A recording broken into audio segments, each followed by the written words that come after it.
Good morning.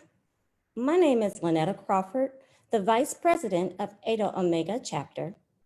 And on behalf of our amazing President, Christy McCravey, I bring you greetings. Welcome to our Money Management and Credit presentation. Alpha Kappa Alpha Sorority Incorporated mission is to provide practical financial planning information that will increase fiscal awareness and lead to increased savings and asset accumulation in our community. Thank you to the leadership and Target 3 Building Your Economic Legacy committees for organizing this much needed presentation during this pandemic, which has caused many economic hardships. Now, please help me welcome Nicole Leachman, who is our Director of Finance and Literacy at Park Community Federal Credit Union. Nicole has acquired several certificates and enjoyed providing the skills and knowledge that allows individuals to make good money management decisions. Without further ado, let's receive Ms. Nicole Leachman.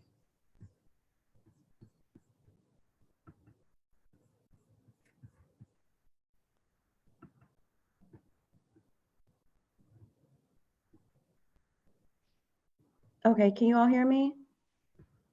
And I'm waiting for the presentation to pop up on the screen.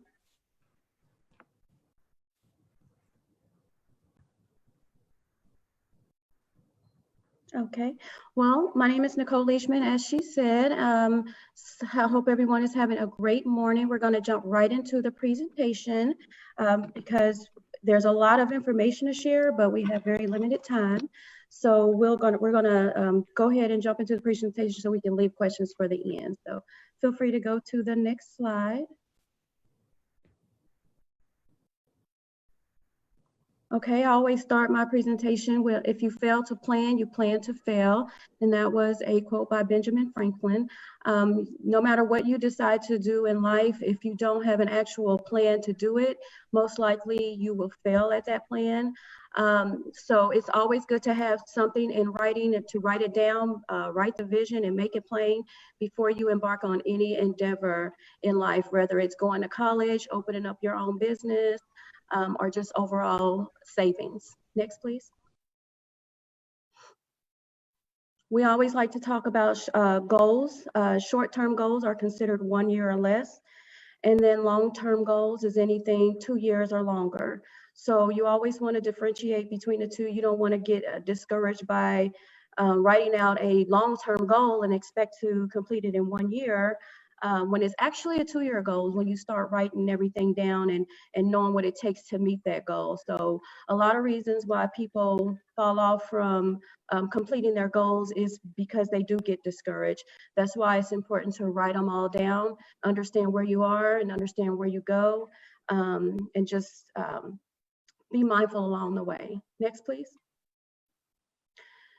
So we look at SMART goals, and a lot of you may have heard of this before, but we're going to go over them again. In order to make a goal not just a wish or a dream, it has to be categorized as SMART. And SMART stands for it has to be specific, it has to be measurable, it has to be attainable, it has to be realistic, and time-based. So if your goal is to save $1,000, you want to make it very specific. You want to save $1,000 in 6 months, or you don't want to say, oh, I just need to save money. It needs to be very specific so that you can stay focused on that goal. A lot of times when kids are going to college, they want to know, the very first thing that you want to know is what is the major. The reason why they want to know what the major is because they want you to have that vision in your mind, because they always want you to see yourself as whatever it is your goal is to be, whether it's an accountant, a doctor, a lawyer. They want you to keep that vision in your mind so you can stay focused and remember that it may be hard at the time, but there is an end result that you're trying to achieve. It has to be measurable. Is this something that you can actually do within a 6-month time period? Save $1,000. So if you're working and you get paid every 2 weeks, then you might say, okay, well, I'm able to save this amount of money every 2 weeks in order to meet this goal of saving $1,000 within 6 months. And then it has to be attainable. Yes, you can save every 2 weeks, but can you save $85 every 2 weeks, which is what it would take for you to reach your goal? So that's where you are budgeting your money, understand where understand the money that you have coming in, understand what your bills are to make sure that this is something that's attainable. Is it realistic? I created a spending and budget plan so I can do it. So again, you may have $85 left over that you can save, but is that realistic? Are you still going to be able to eat? Are you still going to be able to get gas for your car? And time-based, again, it has to be time-based. So if you just say, I want to save $1,000, if you don't put a time to it, then in 2 years from now, you'll still be saying, I want to save $1,000. So you might be at $200 because you didn't put a time based on it. So it has to, all goals should be smart. Otherwise, we consider those just dreams and wishes. Next, please. All right, I always talk about money pitfalls and habits that crush your SMART goals. Things like going to the grocery store multiple times per week is always, can you set my timer for 15 minutes? Going to the grocery store multiple times a week is going to always be a money pitfall because people don't write down a grocery list. Then they get to the store and then they just buy all sorts of things that may not have been on the list, and then they forget things that were on the list, and then they have to go to the store, and then they end up getting more things that they didn't plan to get. So if I forget something at the store, I tell my husband, I just forgot the bread. He'll come back with bread, potato chips, cookies, and milk and stuff that maybe I already have. So it's never just going back to the store to get those one things. And then I always talk about buying those 10 for 10. You know, Kroger's is good at doing that, and they always try to manipulate us to make us think we need 10 items when we don't. We may just need 15 items. I'm sorry, I was looking at my timer. We may just need 5 items, but then we end up getting 10 and spending $10 when maybe we only meant to spend $5, or maybe we just wanted 1. And then sometimes we go and, well, if I buy this, it equals up to 10. Well, you don't have to do that. Just go in and get that one thing that you went to get, or don't get it at all. A lot of stores advertise things that make us think we need things, and they advertise to us the way that our mind thinks. So somebody might go to a store and say, ooh, they have something that's buy one, get one free. And you're like, that is an awesome deal. And then one week they'll say everything is 50% off. And you're like, that's not a good deal. But sometimes it's the same deal. It's just they market to us different to make us buy. Putting small amounts of gas in the tank instead of filling up, that causes you to go to the gas station often. And when you go at different times of the week or the month, the gas prices usually have changed. So you may fill up, you may put a little bit of gas in your car when the gas is cheap, but then when you go back to put the other half in or to fill up, then it's a lot higher. And then you find yourself going into the gas station buying things that you didn't plan to buy, lottery tickets, I don't know, a breakfast sandwich. But it's good to fill up if you can. When you budget your money, you know what you have to spend on gas, so just go ahead and fill up to eliminate the temptation.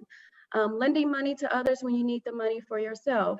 A lot of people have problems with this. You know, I usually ask my classes, you know, who has issues with this? And usually half the class raises their money, or it's a lot of our older participants because they love to get to their kids and grandkids. So lending money to others is a wonderful gesture. It's a nice thing to do, but when you need the money for yourself, we definitely have to think twice on those type of decisions. I always refer to when you're taking a flight out of town, and then the lady, the stewardess comes on and tells you to put the oxygen mask on yourself first, and then help your neighbor, help whoever you're with. It's not to be selfish, it's to make sure that you have yourself together, that you are cognizant enough, and that you have all your faculties to be able to help somebody. Because if you're putting oxygen mask on someone else, then you could die. But the more oxygen you have, the more you're able to help people. So just by doing things decent and in order, or in an orderly way, gives you you're teaching people just by doing those things. to put them, not necessarily put themselves first, but just prioritize. So usually I tell people, when you need the money for yourself, you need to keep it for yourself. And then when you're in a better position to help somebody, then you're more than welcome to do that. Shopping when you don't have the money, this tends to be a lot of problems for both men and women. I know men look at women and they're like, oh, it's y'all, but it's not always us. So a lot of ways we shop when we don't have money is we may tend to spend bill money, or we may use our credit cards, or sacrifice something that we need and just to get what we want. So even if you don't buy that item right then and there, you tend to go back and get it when you do have the money. And all these are money pitfalls, because this is money that's taken away from your goals. It's money that's taken away from your savings. And they're just, we just spend a lot of unnecessary money that we just don't realize most of the time. Next, please. All right, more money pitfalls, and I'm just going to go over some of these. Financing versus car versus using cash. You always tend to spend money when you finance items. If you use your credit card to buy clothes or a car, it's not there's no real attachment to that sometimes. So you end up spending a lot more, and you just throw everything in there because you're going to pay for it later. So if you were actually giving someone cash, you would spend a lot less money. So you'll save a lot more when you actually use cash. And when I say cash, I mean actually green dollars most of the times, but unless you're buying something like a car. So the more cash you use, the less you spend. Upgrading your cell phone, of course, we don't really, I can't really tell the difference between my cell phone now, the iPhone 10 and the iPhone 8 and 6. It wasn't really worth the money that we're spending. And slowly but surely, our bill has creeped up. Leasing versus buying cars, you end up paying a lot more at the end when you're leasing. And then social media plays a big part on money pitfalls, because you're looking at other people, especially with my younger groups that I teach to. They tend to look at things, and social media is not really real. It should be, sometimes I think Facebook should be called Facebook, because we're only showing the highlights, we're only showing the good stuff. Nobody's going to show you the past due notices on the table, and people's lives look so great, and you want to go on vacation because they just went on vacation, or the new shoes or whatever. It's a big money pitfall. So those who are not on social media, kudos. You're probably saving a lot of money. App shopping, online shopping, money pitfalls. Of course, now the carts send you emails and text messages to remind you that you have things left in the cart. Clipping coupons that you don't need, shopping with your emotions, not negotiating. All these are money pitfalls. Impulse spending, anything over $300, you really need to go home and sleep on it. Don't just spend the money. And then, of course, the biggest money pitfall of all, if you have children, it's spoiling our kids, because we always want to give them more than we had growing up, which, is a, it's a lie we tell ourselves. But, next. A spending plan, a budget plan. It helps you understand where you are spending your money. When you actually look at your bank statements, if sometimes people say, I never have any money, or I live check to check, if they actually look at their bank statements, they can tell a lot about where their money is actually going, and they may have more money left over than they think. So when you looking at your bank statements, I usually have people highlight one color, maybe highlight in yellow what you spent on clothes, and then highlight in another color what you spent on food or fast food, going out to eat. Usually when you add those up, it's a pretty astronomical number. So you may have say, I never have any money, but you spent $500 between clothes and going out to eat. So just understanding where your money is going, when you actually get your bank statements, and if you get them in the mail, just take them out and look at them every once in a while. Or if you get them online, just download those and just better understand where your money is going. A spending plan helps you decide where to spend your money in the future based on what I just said on the first line, and then helps you execute a plan to save money towards your goals or major purchases. So when I had my son do this, he realized how much money he was spending on canes and going out to eat. So now all that stuff is cut in half. Yeah, he asked me to cook a lot more, But we have a lot less Amazon boxes also coming to the home, and then his savings has increased because of it. Because once you realize what you're doing and where you're making mistakes, you tend to fix them, especially when you have goals in mind. And then spending plan also puts you in control of your finances and your future goals. Next slide, please. I'm sorry if it seems like I'm going fast, but 20 minutes, I usually do this presentation over about 45 minutes. And so we just have 20 minutes. So I'm trying to get as much in as I can. So hopefully you guys can ask some questions. People without a spending plan are less likely to know how much money they really have.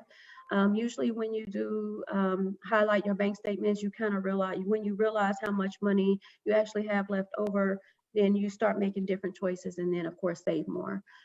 If you don't have a spending plan, you do live check to check, because you just kind of spend willy-nilly.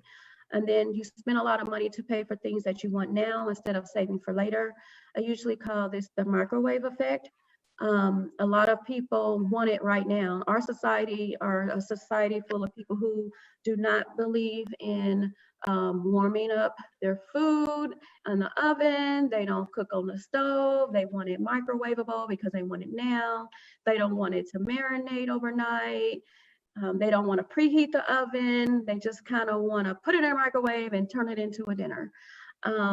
Well, we're kind of doing that to our lives as well.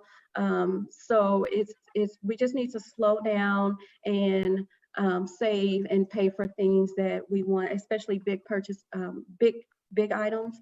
You know, whether it's a car, you can actually save for that and buy it right out instead of financing it. A lot of people go to rent to own because they need something right now, and a lot of reason why people go to rent to own is because they didn't save for what they needed. So if you know that your stove is really old and it sounds like it's going to be going out, then you need to start saving immediately. You should always start saving anyway. But if you know that you have a few months before something is about to expire, go out, then you want to start saving that, so you won't have to go to a place like rent to own where they're going to charge you 3 to 4 times the amount of that actual item, and it's probably used. So and then if you don't have a spending plan, you have no plans for emergency.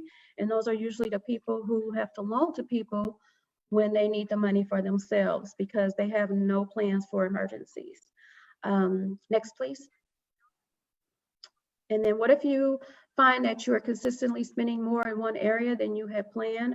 Of course, you would need to just tweak that. So like I said, when you know you're spending a lot at Amazon.com, then you need to cut back on that. If you know you're eating out too much, you need to make a plan to make more meals at home. If you are finding you can't live within your budget, then sometimes you might need to think about getting a second job. When I was just out of high school and I wanted to move to my own apartment, that's what I did. I got 2 jobs while I still lived at home so that I can save for everything that I would need for my apartment. All right, next, please. All right, so you have to create a spending plan and you have to decide on a time frame for tracking your expenses. Are you going to track them daily, weekly, or monthly?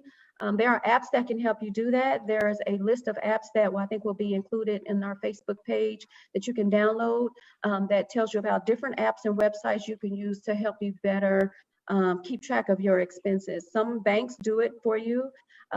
If you log on to their website, they will help you track that, or you might have to download an app.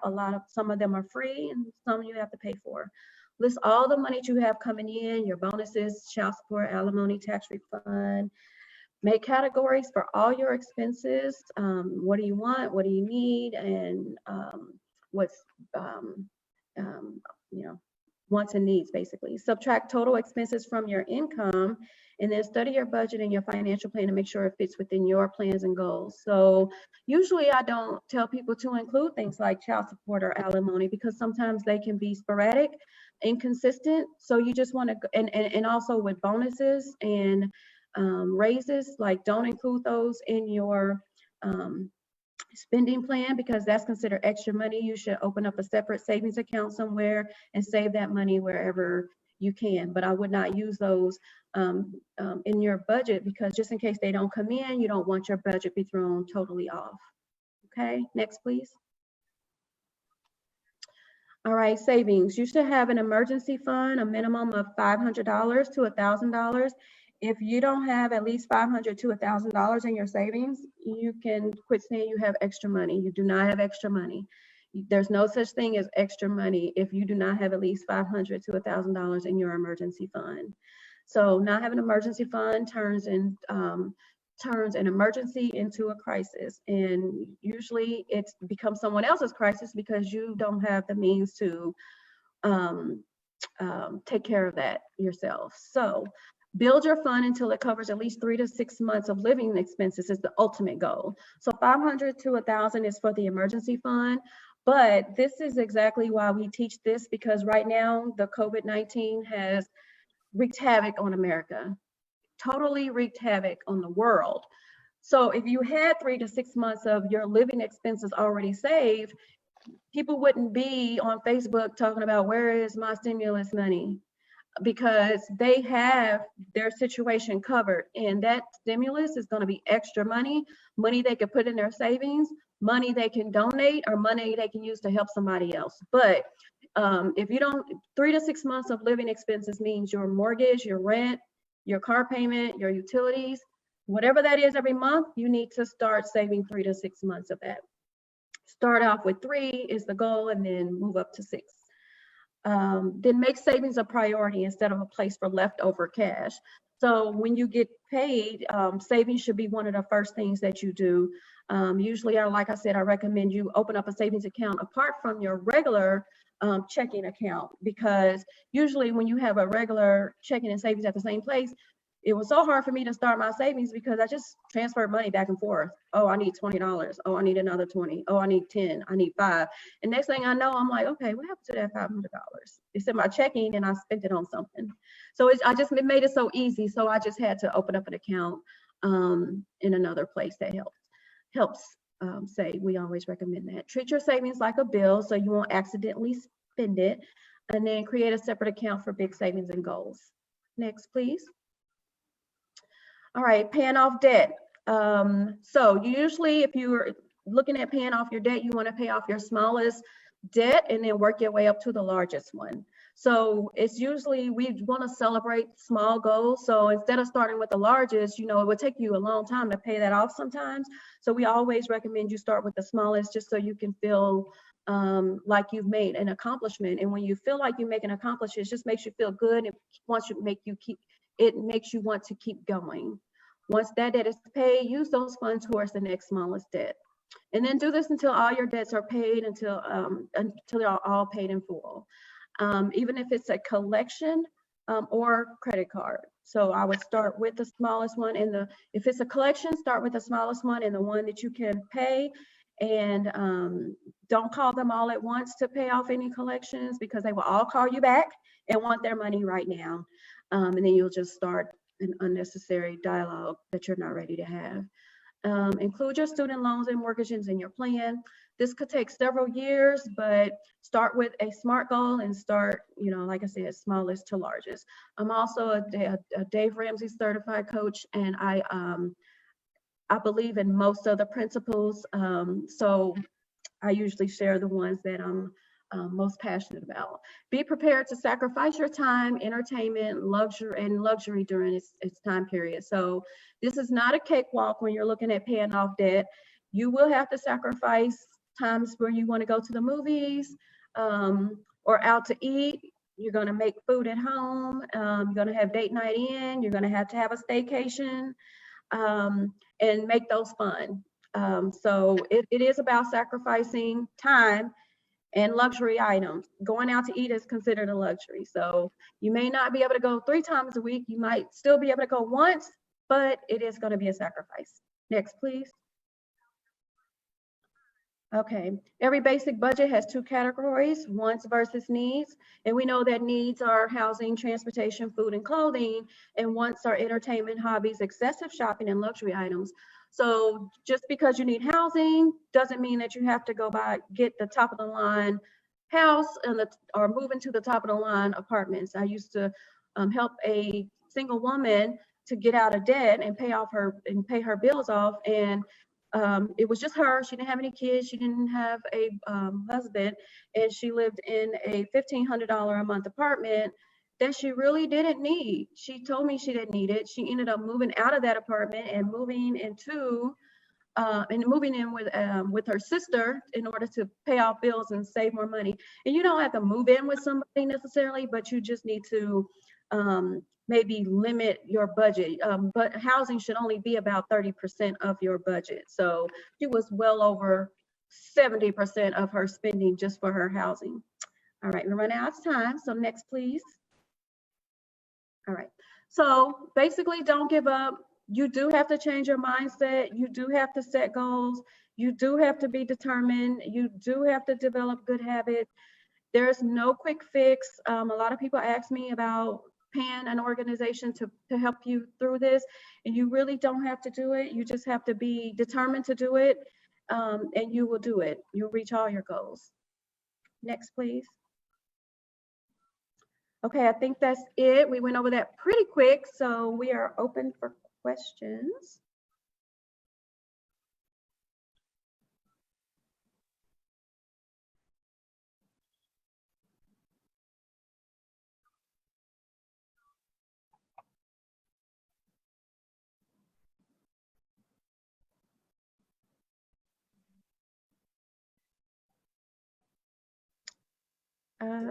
Nicole, we don't have any questions just yet. Okay. All right.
What's recommendations to start for high schools students? Okay.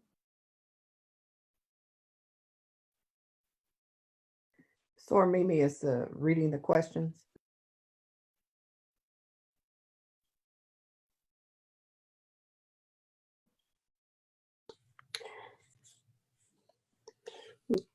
What are recommendations that you have for students coming out of high school? Well, I recommend opening up a checking and savings account just to get familiar with it. Make sure you understand what you're opening. Usually when we don't recommend credit cards or anything like that, but if you decide you wanted to start understanding how they work, you would want to open up a secured credit card with your bank. It's basically you using your own savings and not an actual credit card. It's just to help you get familiar and understand what you are doing before you embark on that. So if you are in high school, I usually recommend your parents help you open an account. It's a way for them to kind of monitor how you use your checking and savings account. Is not to just oversee it and tell you what to do with it. It's just to kind of guide you and make sure that you're understanding how that works. And then when you are usually you have to have your parents on it if you're under 18 anyway. And then when you're over 18, if you want to open up your own account, you can, but I recommend you open up an account with your parents just for the guidance of it all. And just make sure you understand how they work, and you don't want to figure out how it works as it goes along, because you don't want to overdraft something and then the bank calls you and say you owe us money and you're like, what do you mean I owe you money? You just make sure you understand the difference between a checking and savings, understand how much you have in the bank, and monitor that. Question? Next question is, do you suggest separate bank accounts for spouses? That is a question I would probably leave for your household, but I think that it's always good to have separate accounts, the wife, the husband, and then you guys can have one together to pay your bills. Because even if you merge all your money together, there should be an agreement that you can spend this portion and you can spend that portion, and that may go into your own bank account. You might have your own separate savings, but you also have one together, because he may not want to pay for that new purse that you saw out of the joint account, but you've saved your money on the side, so you're free to do that. So I recommend together and then one separate for each.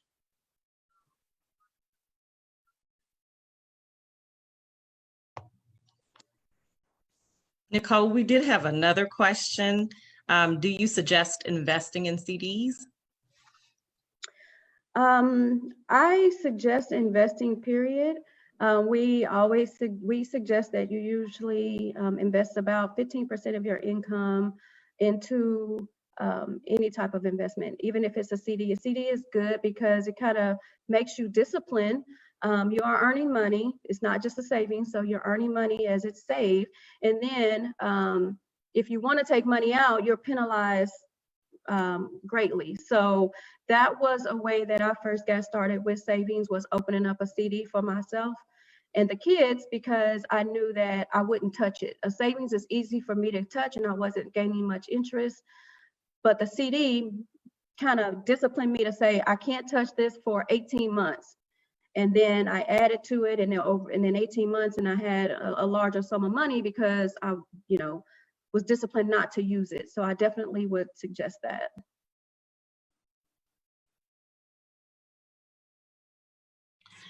Nicole, the next question is, how do you save money when you have so much student loan debt? Whew. Well, like I said, if you can just start with a minimum of $500 in your savings, that would be a tremendous help. And then you go towards paying down your debt.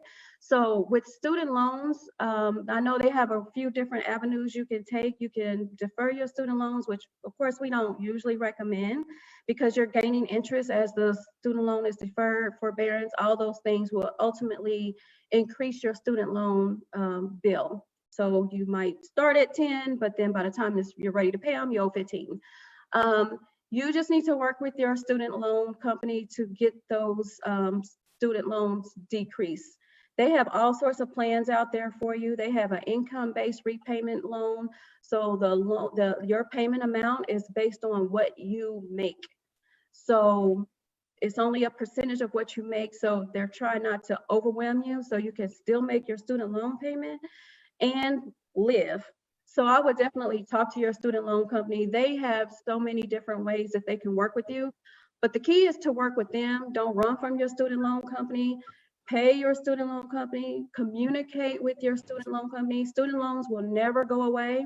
You can't bankrupt your student loans. You can't pray them away.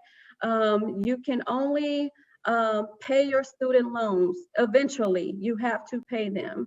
So I would definitely just recommend communicating with them to work out a payment that's going to be, that works best for you guys, both of you, you and the company. And the last question, looks like, Nicole, we have along the student loan debt topic is, if you're a student, and do you recommend taking a student loan or a personal loan? Well, a student loan, there are a couple of types of student loans. There's the federal student loan, which is why you need to complete the FAFSA. And then there's private student loans. Now, the federal student loans are gonna be, you're gonna have more leniency. So if you can get a government loan for your student debt, your bills, you definitely need to take a student loan out.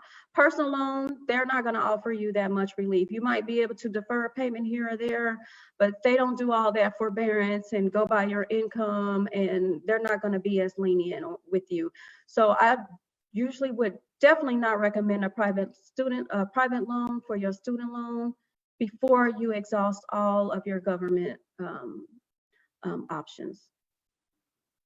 So, and a government option doesn't mean that you're low income or anything like that. It just means that your interest rate may be a lot lower if you go with a government loan. I know people who don't have, they don't qualify for grants, but since because they completed their FAFSA, their interest rate on their student loan is really low. Private is going to be really high.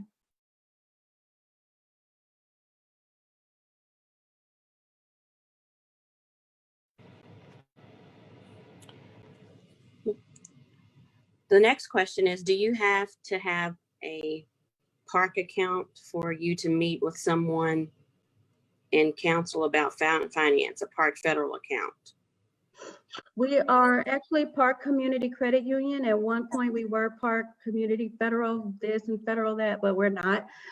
So it's Park Community Credit Union, and you can actually take advantage of a program that we have. Well, we collaborated with an organization called Green Path, and they are on the park website. You don't have to be a member. You can contact them. They will pull your credit report and do one-on-one phone counseling for you, help you work out, arrange bills, debts, all that good stuff.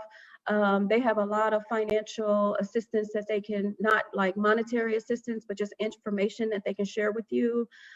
We use them for anybody who needs one-on-one counseling, and that would be free to you. And if they tell you anything other than that, just give me a call, make the recommendation, and it'll be free to you. And that is with Green Path. You can go to our website under our financial literacy information to get more information about that.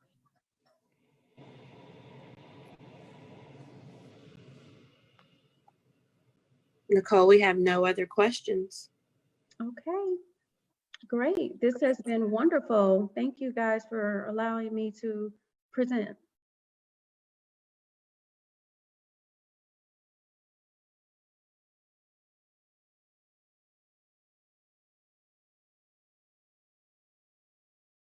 Final comments? Yes, and good morning. My name is Janice Collins, and on behalf of the Leadership Development Committee, where I serve as the co-chair with the chairman, with Stephanie Lackey, in partnership with our Target 3, which is our economic, building your economic legacy, we want to give a very special thank you for Nicole Leachman to share this positive information and all this valuable information regarding money management and credit.